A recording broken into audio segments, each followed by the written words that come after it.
there is another activity to understand the balanced and unbalanced force. For this activity, take a cardboard box. This is the one box which is made up of from cardboard. Tie a thick string to its two sides and keep it on a smooth table. This is the smooth table, and on this table this box is kept with this string.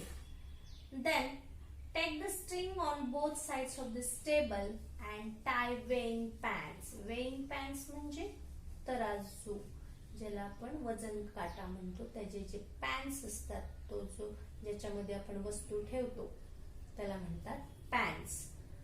So tie this weighing pans to both ends of this string. Then keep equal masses in both the pans. Suppose you keep 5 kg mass, here also 5 kg mass. Then what happen? This box can move? No. Why?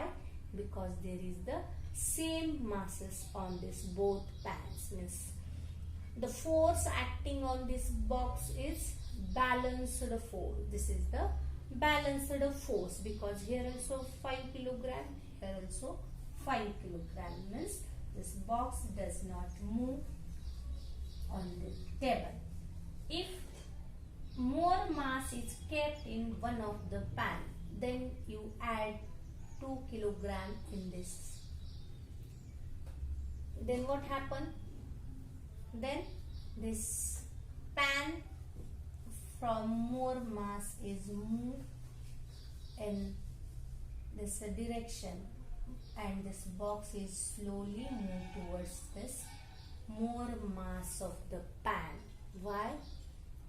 Because of unbalanced force. Here is a unbalanced force acting on this box. Here 5 kilogram and here 7 kilogram. Therefore, unbalanced forces act on this box. If equal gravitational forces act on the both pans, when there is equal masses are kept in them, means balanced forces act on the box with effective forces equal. ज्यावेळी दोन्ही मध्ये 5 kg होते, त्यावेळी काय होतं, दोन्हीवरतीही gravitational force सारखंच act होत होतं. त्यामुळं रिझल्टंट इफेक्टिव्ह फोर्स इथं 0 होता. त्यामुळं बॉक्स मूव्ह होत नव्हता, हलत नव्हता. ज्यावेळी तुम्ही याच्यामध्ये 2 kg एक्स्ट्रा ऍड केले, इकडे 7 kg झालं, इकडे 5 kg झालं. त्यामुळे हळूहळू काय झालं, हे पॅन खाली यायला चालू झालं आणि बॉक्स वरती कोणता फोर्स ऍक्ट झाला, effective unbalanced force is there. So this is the example of balanced force and unbalanced force. On this contrary, if more mass is kept in one pan, the box start moving because of this unbalanced force act on this box due to this more mass. From these different examples, we are concluded that you also studied the different examples like children playing tug of war, then you move the big storage container. This and third example of cardboard. So these examples are of balanced and unbalanced forces.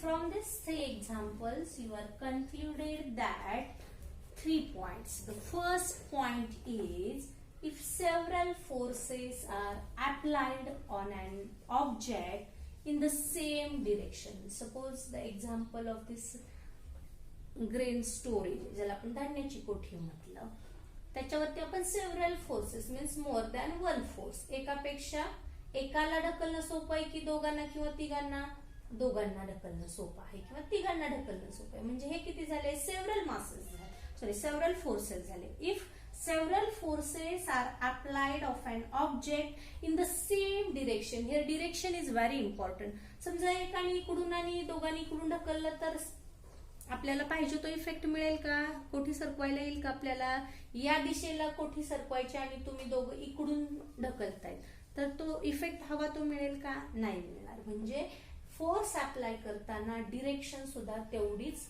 Important आहे. So when several forces are applied of an object in the same direction, a force equal to their additions act on that object. म्हणजे तुम्ही जेवढे forces त्या object वरती same डिरेक्शननी add कराल त्यावेळी काय होईल, त्यांच्या फोर्सेसचं सुद्धा काय होईल, ऍडिशन होईल. Equal to this additions act on that object. So this is the first point. Then second point, if two forces are applied on one object in the opposite direction. Example of tug of war. Two forces आहे, इकडून एका ग्रुपनी force apply केलाय, इकडून एका ग्रुपनी force apply केलाय. These are two forces applied on one object in the direction of opposite to each other. A force equal to their differences act on object. त्यावेळी इथं फोर्सेसचं काय होतं, मायनस होतं. या दोघांच्या मायनस करून फोर्स होत असतो आणि इथं काय होतं, फोर्सेसची ऍडिशन होते, तर इथं सबस्ट्रॅक्शन होत असते. And third point is a force is expressed in magnitude and direction. Means there is the very important point, that is the magnitude of the force and also direction of the force. Therefore, when there is the magnitude and direction, at that time this force is a vector quantity. Vector म्हणजे कशी, सदिश. सदिश म्हणजे ज्याला दिशा आहे अशी. म्हणजे या फोर्सेस एक्सप्लेन करताना किंवा एक्सप्रेस करताना त्याची दिशा सुद्धा इम्पॉर्टंट ठरते. आपण याच्यामध्ये बघितलं कोणत्या दिशेने तुम्ही फोर्स ऍक्ट करता. आणि जर एखाद्या क्वांटिटीला मॅग्निट्यूड आणि डिरेक्शन इम्पॉर्टंट असेल तर ती कोणती असते, व्हेक्टर असते. You know scalar and vector quantities are there. So force is vector quantity. It is very important. Force is vector quantity because a force is expressed in the magnitude and direction. It's a magnitude आणि direction मध्ये आपण express करतो, म्हणून ती कशी आहे, vector quantity आहे. This force is very important in your life. This force is required for different things. So we studied about this requirement of force. Why you required the force? Therefore, your point is force is required to कोणकोणत्या गोष्टीसाठी आपल्याला force लागतं हे आपल्याला या point मध्ये पाहायचंय. Force is required to, first point, move a stationary object. Move म्हणजे हलवणे, गतिमान करणे. Move a stationary object. Stationary म्हणजे कसा, स्थिर, एका जागी थांबलेला. So move a stationary object. त्याचं एक्झाम्पल सांगते. सपोज हा फुटबॉल आहे इथं ठेवलेला, त्याला तुम्ही कोणीच फोर्स नाही अप्लाय केला तर तो गतिमान होईल का, मूव होईल का, नाही. म्हणजे एखाद्या स्थिर वस्तूला गतिमान करण्यासाठी तुम्हाला काय करावं लागेल, फोर्स अप्लाय करावं लागेल. When you apply the force with your kick to this football, then this football is moving. Then second, stop a moving object. Force is required to stop a moving object. बघा, म्हणजे दोन्ही गोष्टीसाठी तुम्हाला force गरजेचा आहे. Stationery असलेली वस्तू move करण्यासाठी फोर्स लागतो किंवा मूव्हिंग असलेली ऑब्जेक्ट स्टॉप करण्यासाठी. त्याचं एक्झाम्पल मग सांगितलं मी की जर तुम्ही सायकल चालवत असाल, मध्ये समोरून एखादी व्यक्ती आली तर तुम्हाला काय करावं लागेल, चालती तुमची मूव्हिंग असणारी सायकल स्टॉप करावी लागेल. त्यासाठी तुम्हाला काय करावं लागतं, फोर्स अप्लाय करावा लागतो. तुम्ही कशाच्या मार्फत तो फोर्स अप्लाय करता, to apply the brake. So moving object stop करण्यासाठी सुद्धा तुम्हाला काय लागतं, फोर्स लागतो. Then also force is required to change the speed and direction. Change the speed and direction of the object. त्याच्यासाठी एक एक्झाम्पल सांगता येईल. Suppose you drive a car. At that time there is a one long curve on this road. तुम्ही या दिशेने car घेऊन जात आहात आणि तिथे एक कर्व आहे. कर्व म्हणजे ज्याला तुम्ही काय म्हणता, वळायचे तुम्हाला तिथं. आणि अशा वेळी काय करावं लागतं, तुम्हाला स्पीड गाडीचा कमी करावं लागेल आणि तुम्हाला दिशा पण त्याची बदलावी लागेल. ते वळण आहे तिथं एक, आणि अशा वेळी दिशा पण बदलायची आणि वेग पण कमी करायचा आहे.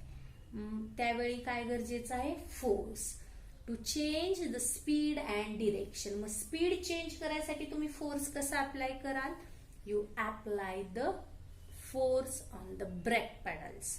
म्हणजे तुम्ही ब्रेक दाबला म्हणजे फोर्स अप्लाय केला आणि तुम्ही काय केली, त्याची गती कमी केली, स्पीड कमी केली. कशी, ब्रेक दाबून तुम्ही त्याचा स्पीड कमी केला. मग ब्रेक दाबायसाठी तुम्हाला काय लागलं, फोर्स अप्लाय करावा लागला. त्याच्यानंतर तुम्ही काय केलं, तुम्हाला दिशा बदलायची. तुम्ही काय केलं, स्टेअरिंगला टर्न केलं. स्टेअरिंग वरती तुम्ही काय केलं, तुमच्या हाताने फोर्स अप्लाय केला आणि त्यामुळे त्याची डिरेक्शन चेंज झाली. Means to change the speed and direction of the moving object there is a requirement of force. Also, there is a next point where you require the force to change the size and shape of an object. एखाद्या ऑब्जेक्टची size आणि त्याचा shape तुम्हाला change करायचा असेल तरी सुद्धा काय लागतं, फोर्स ऍक्ट करावं लागतं. For example, while kneading a dough made from flours, the dough changes its shape when a force is applied. Best example आहे रोजच्या लाईफ मध्ये तुम्ही बघता. kneading a dough, kneading म्हणजे कणिक मळणं. तुम्ही घरी बघता की तुमची आई पोळ्या बनवण्यासाठी काय करते, कणिक मळते. कशापासून कणिक मळते म्हणजे काय करते, गव्हाच्या पीठ जे असतं त्याचं काय केलं जातं, कणिक तयार केली जाते. त्याचं पाणी घालून गोळा तयार केला जातो. त्या प्रोसेसला, मळण्याच्या प्रोसेसला नीडिंग म्हटलं जातं. आणि हा जो काही गोळा तयार करतो त्यासाठी आपल्याला काय करावं लागतं, त्याचं शेप चेंज होतो आणि साईज कशी चेंज होईल. तुम्ही बघा, ताटामध्ये खूप सारं पीठ घेतलेलं असतं आणि त्यांच्यात पाणी मिक्स झालं की काय होतं, त्याची साईज छोटी होते, गोळा छोटा होतो. आणि ज्यावेळी तुम्ही त्या छोट्या गोळ्यातला आणखीन छोटा गोळा घेता आणि त्याची पोळी लाटता त्यावेळी त्याचा शेप सुद्धा चेंज होतो. म्हणजे to change the size and shape of any object there is a requirement of force. If more than one force are acting on a body, then the effect on the body is due to the net force. So there is this 4 point where you require the force. I will repeat this point. Force is required to move a stationary object or to stop a moving object or to change speed and direction of the object and to change the size and shape of the object. You require the force. This is about the force.